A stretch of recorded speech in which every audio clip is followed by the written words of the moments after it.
গণতন্ত্র বাঁচাও, দলের ঐক্য রক্ষা করো, এমন সব স্লোগান তুলে যারা ২১শে জুলাইয়ের প্রস্তুতিতে ব্যস্ত তাদের ঘরেই ফাটল। চলছে দল টুকরো করার মহড়া। জলপাইগুড়ির ধূপগুড়ি টাউন ব্লকে তৃণমূলের দুই নেতার লড়াই এবার প্রকাশ্যে। দলীয় কর্মসূচি থেকে বাদ পড়ায় ক্ষুব্ধ টাউন তৃণমূল ব্লক সভাপতি। সমাজ মাধ্যমে ক্ষোভ উগরে দিয়ে ধূপগুড়ি টাউন তৃণমূল ব্লক সভাপতি ইভান দাস লেখেন, ধূপগুড়ির দু একজন স্বঘোষিত নেতা যাদের পদ নেই বা গ্যারাজ পোস্ট আছে আর তার ২ ডজন চামচা।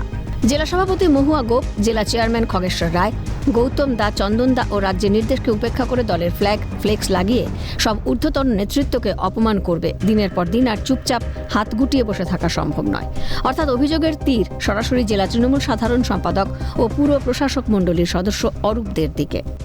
আমরা বিধানসভায় কেমন করে ২৬-এ রেজাল্ট দিব, আমরা কেমন করে ধূপগুড়ি পৌরসভা যখন হবে আমরা ভোটটা দখল করব। মূলত কার বিরুদ্ধে এই অভিযোগ? কে এই কাজ? আমার পরিষ্কার কথা, অরূপদের মতো কিছু নেতাদের বিরুদ্ধে। কিছু নেতা বললে কি হবে, খুব একটা বেশি কিছু না। এরা বিশৃঙ্খলা করে, এরা বিধায়ককে মানে না, এরা জেলা সভাপতি মহুয়া গোপ নির্দেশ দিয়েছে ২৯ তারিখের পরে ব্লকে ব্লকে শুরু করতে হবে মিটিং। ফট করে হয়তো ৩০-৩৫ জন ৪০ জনকে নিয়ে একটা মিটিং করে ফেসবুক দিয়ে বাজার হাওয়া গরম করবার চেষ্টা করতেছে। বিধায়ক জেলা সভাপতি ঋতব্রত ব্যানার্জি রাজ্য সভাপতি আইনজীবীদের সাথে একটা কোর কমিটি করে দিয়েছে। সেই কোর কমিটিতে যে ডিসিশন হয় সেই ডিসিশনটাকে আজকে বিভিন্নভাবে ভায়োলেট করা হচ্ছে। এখানে একটা গোষ্ঠী তৈরি করার চেষ্টা হচ্ছে। আপনি কি ইতিমধ্যে ইস্তফাপত্র দিয়েছেন? আমি ইতিমধ্যে ইস্তফাপত্র আমি হোয়াটসঅ্যাপে অভিষেক ব্যানার্জি আমার নেতা আমি পাঠিয়ে দিয়েছি।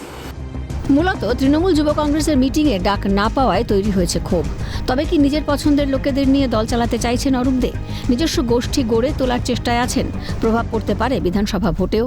ইতিমধ্যে দলের বিরুদ্ধে ক্ষোভ উগরে ইস্তফা দিয়েছেন টাউন তৃণমূল ব্লক সভাপতি ইভান দাস। অবশ্য পাল্টা দিতে ছাড়েননি অরূপ দেও।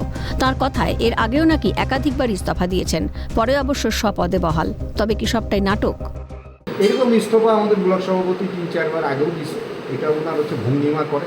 পদত্যাগের আগেও উনি ২-৩ বার এরকম করেছেন এবং জলপাইগুড়ি মিটিংয়েও অনেকবার বলছে। ঠিক আছে, উনি প্রতিবার নিজেকে ধরে রাখার জন্য এরকম উনি প্রতিবারই পদত্যাগ করার চেষ্টা করেন। ইস্তফার বিষয়টা আমরা আদেও কিভাবে দিয়েছে তা তো আমরা এখনও জানি না। আমরা মুখে শুনেছি ৪-৫ বার তিনি ইস্তফা দিয়েছেন। আজ পর্যন্ত আমরা কাগজে কলমে দেখিনি যে ইস্তফা দিয়েছেন।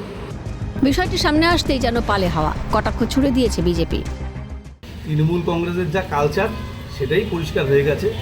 তৃণমূল কংগ্রেসের এই লড়াইটা শুধুমাত্র করে কমে খাওয়ার লড়াই। এখন চর্চায় তৃণমূল নেতার পোস্ট। ২১শে জুলাইয়ের আগে শাসক দলে যে ঐক্যের ছবি দেখার কথা ছিল তা কোথাও যেন অমিল। ক্রমেই জোরালো হচ্ছে অন্দরের টুংটাং শব্দ, ছড়িয়ে পড়েছে সমাজ মাধ্যমে। এখন দেখার মানভঞ্জনের পালা মিটিয়ে ২০২৬-এ ধূপগুড়িতে ঘাসফুল ফোটে কিনা। ঝিলাম দেবের রিপোর্ট, ক্যালকাটা নিউজ।